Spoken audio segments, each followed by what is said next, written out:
There is a mansion in Kingsport, Tennessee that's haunted by more than ghosts. It's haunted by regret, betrayal, and blood. They say if you drive past the Rotherwood on a foggy night, you'll see a pale woman in white standing at the river's edge, waiting for a lover that never returns. Or worse, you'll see a man in black, and if you see him, you might not make it home. Welcome to Appalachian After Dark. I'm your host, Joe, and tonight we're heading to the dark waters of the Holston River, where one of Tennessee's most cursed mansions still stands. This is the tale of the Rotherwood Mansion and the darkness that refuses to die.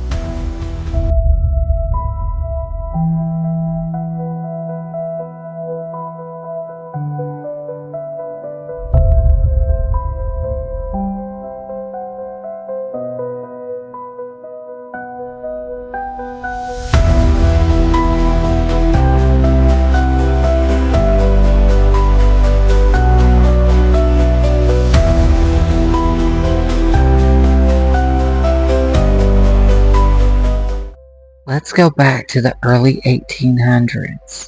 Rotherwood wasn't always cursed. In fact, it was once known for its beauty and charm. Built by Reverend Frederick Ross, the mansion was a grand estate, and his daughter Rowena Ross was the crown jewel. So lovely, she was called the Rose of Rotherwood.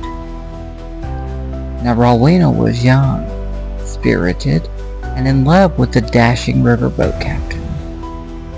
Their engagement was the talk of the town, but fate, as it does in the hills, had other plans. The captain died, some would say by accident, others say by sabotage. And the day of their wedding, his body was fished out of the Holston River. Now Rowena, she fell into despair. Some claim she wandered the mansion calling his name.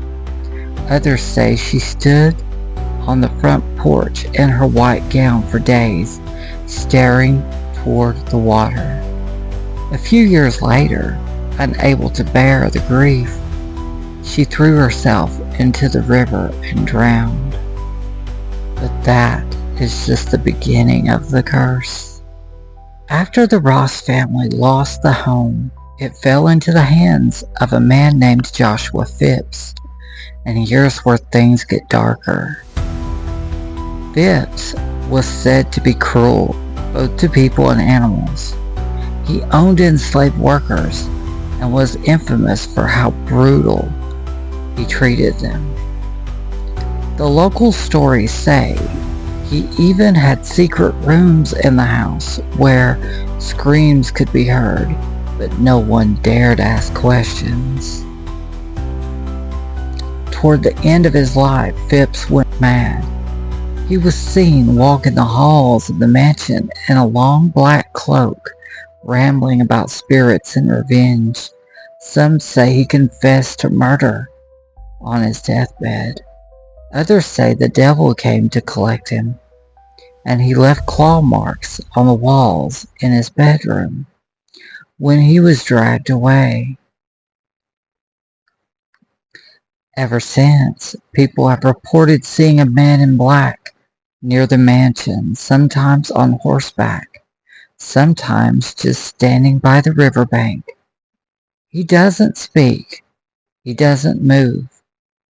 But if he turns to look at you, run.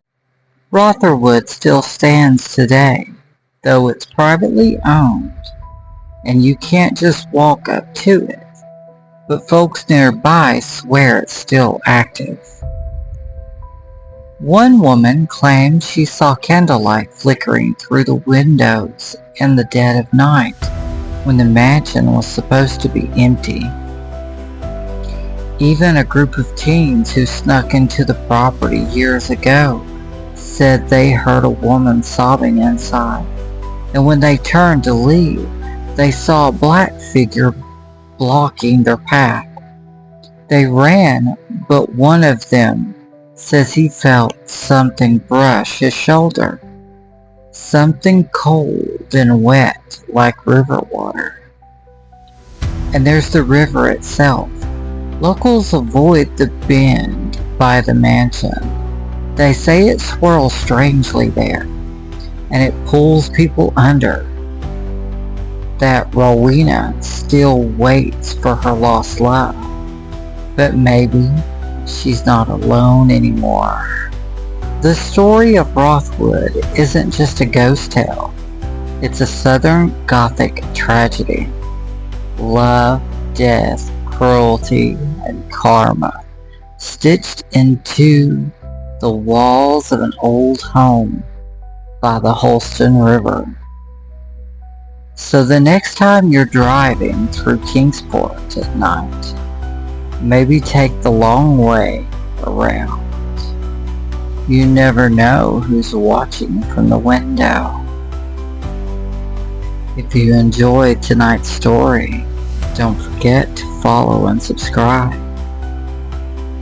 And if you've got your own Appalachian ghost tale, I want to hear it. Drop me a message in the comments if you'd like.